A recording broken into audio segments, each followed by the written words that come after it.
there was that one place I always thought about, and I just wanted to be there with you. The place that no eye has ever seen, the place that no heart has ever perceived. I had a great feeling inside of me.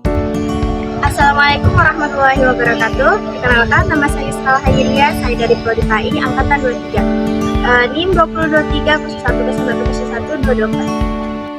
Baik, di sini saya akan membahas tentang hak dan kepemilikan. Yang pertama itu kepemilikan. Dalam fikih, kepemilikan dia definisikan sebagai hak seseorang terhadap suatu barang atau benda yang memungkinkan dia untuk memanfaatkannya sesuai dengan syariat. Adapun dasar hukum kepemilikan dalam Islam. Dasar hukum kepemilikan dalam Islam itu bersumber dari Al-Quran, hadis, ijma ulama. Al-Quran menjelaskan dalam surah Al-Baqarah ayat 188 yang artinya, dan janganlah kamu memakan harta di antara kamu dengan jalan yang batil. Ayat ini menegaskan pentingnya kepemilikan yang sah dan terhindar dari perbuatan mengambil hak orang lain tanpa izin. Baik, adapun macam-macam kepemilikan. Yang pertama itu kepemilikan individu, yang kedua itu kepemilikan umum. Yang pertama, kepemilikan individu. Dalam fikih, individu bebas menggunakan dan memanfaatkan barang miliknya selama tidak melanggar syariat.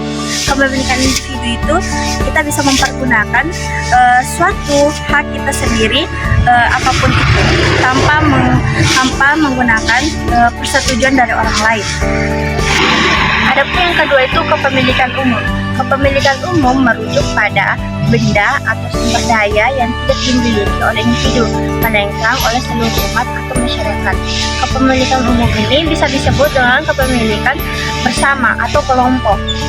Dan selanjutnya itu ada hak. Pengertian hak, hak dalam Islam adalah sesuatu yang dimiliki oleh seseorang atau kelompok yang diakui oleh syariat untuk dapat dipergunakan atau dimanfaatkan. Adapun pembagian hak, yang pertama itu hak Allah Subhanahu wa Ta'ala, dan yang kedua hak hamba. Yang pertama, hak Allah adalah hak yang tidak dapat diabaikan dan menunda karena bersifat mutlak dan harus dilaksanakan. Yang kedua itu hak hamba.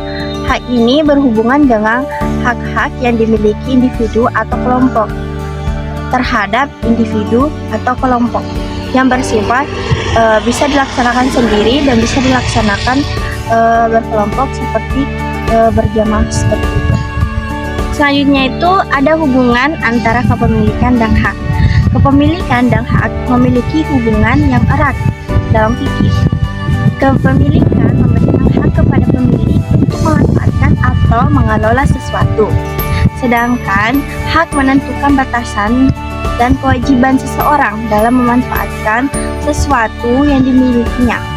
Konsep ini mengatur bagaimana manusia dapat saling berinteraksi dan menjaga hak-hak orang lain dalam tatanan sosial.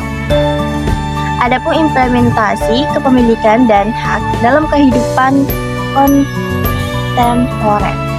Yang pertama itu hak kepemilikan dalam ekonomi modern. Yang kedua, hak asasi manusia dalam pandangan Islam. Adapun kesimpulan dari pembahasan saya tadi, kesimpulannya itu konsep kepemilikan dan hak dalam Islam diatur dengan sangat rinci dalam fikih. Kepemilikan diakui sebagai hak yang sah bagi individu dan masyarakat, namun diiringi dengan batasan dan tanggung jawab sesuai dengan syariat. Hak, baik hak individu maupun hak umum, dilindungi oleh hukum Islam untuk memastikan terciptanya keadilan sosial dan kesejahteraan umum. Itulah tadi hasil presentasi dari saya.